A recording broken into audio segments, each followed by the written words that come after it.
Magandang gabi po sa lahat na mga boss at lalong-lalo na yung sa mga kasamahan natin diyan ng mga piso wifi builder, no? So meron lang ho message sa akin, nag-PM sa akin at maganda maganda naman yung sinabi niya. Sabi niya, "Maganda pagka-video mo. Kanina step by step talaga. Yung config lang ng 5v5 kulang. Hehe." Tapos ito pa sabi niya, 5 times ko siya inulit-ulit yung video tas try ko yung setup ko.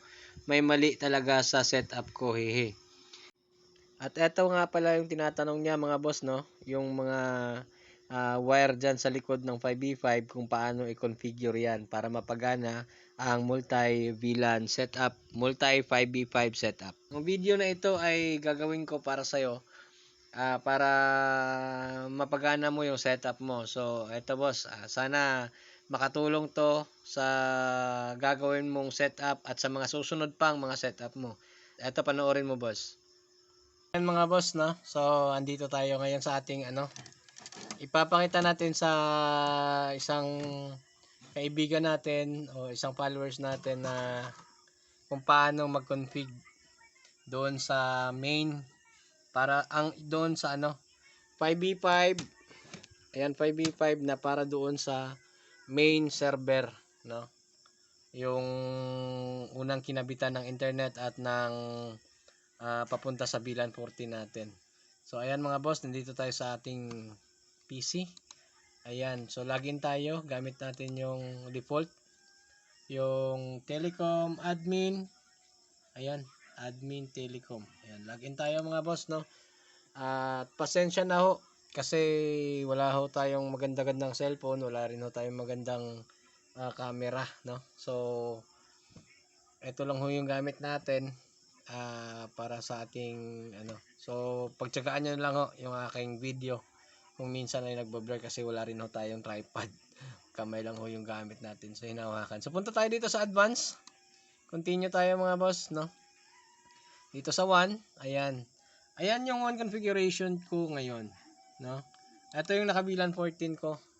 So, pwede nating palitan yan. Ilagay natin VLAN 22. Yan, gawin natin VLAN 22 yan. Yan yung default ni Wi-Fi 5, no? So, VLAN 22. Tapos, uncheck lang natin itong isa. Ayan. Ayan lang yung pinaka VLAN 22 niya. Yung LAN 2.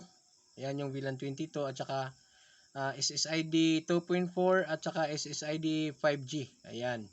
Yan lang yung naka VLAN 22. Ayan. Open yung dalawa. Kasi, etong LAN 1, ito yung ang magiging upstream port natin. Papunta sa ating Orange Pi o Raspberry Pi o kaya mini PC. Etong LAN 4 o at LAN 3, ito yung dito natin sa dalawa to, pagpipilian kung saan natin isasalpak ang internet. So, in my case, sinalpa ko siya kagabi doon sa internet ng LAN 3, doon sa port ng LAN 3. Tapos, itong LAN 4, papunta doon sa isa pang 5v5 na naka-VLAN. Ayan. So, sana boss maliwanag sa'yo. Ayan. So, i-save ko mga boss. Save ko boss, no? Ayan, save ko.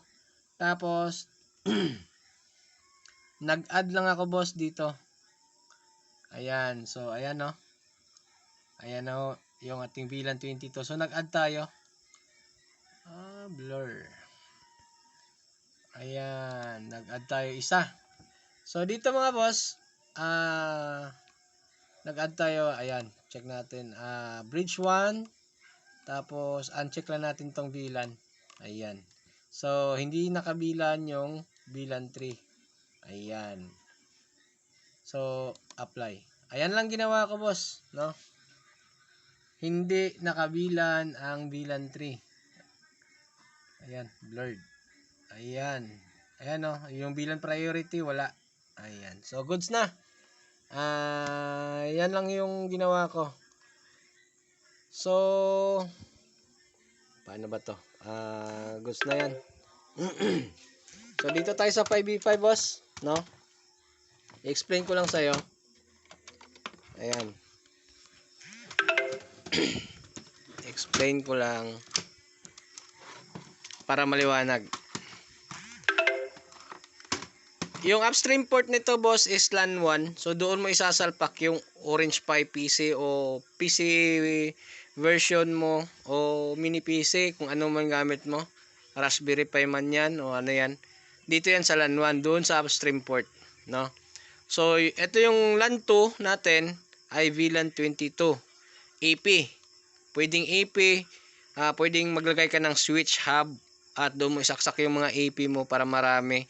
Lahat ng AP na isasaksak mo doon sa switch hub ay VLAN 22 yan lahat. Pero wag mo na i-config as VLAN 22. AP lang. No, kasi naka VLAN 22 na yung port. So dito sa port 3, pwede mong ilagay yung internet o kaya pwede mo rin ilagay yung papunta sa isa pang VLAN na 5v5, no? Pwede mong ang port 3 dito ay naka-open doon sa configuration natin. So in my case, kagabi ginawa ko, nilagyan ko ng internet. So ang nangyari, port 1 upstream port papunta sa Orange Pi 5 ko. Port 2 AP para sa access point. Port 3 ay para sa internet. So galing sa ISP port 3.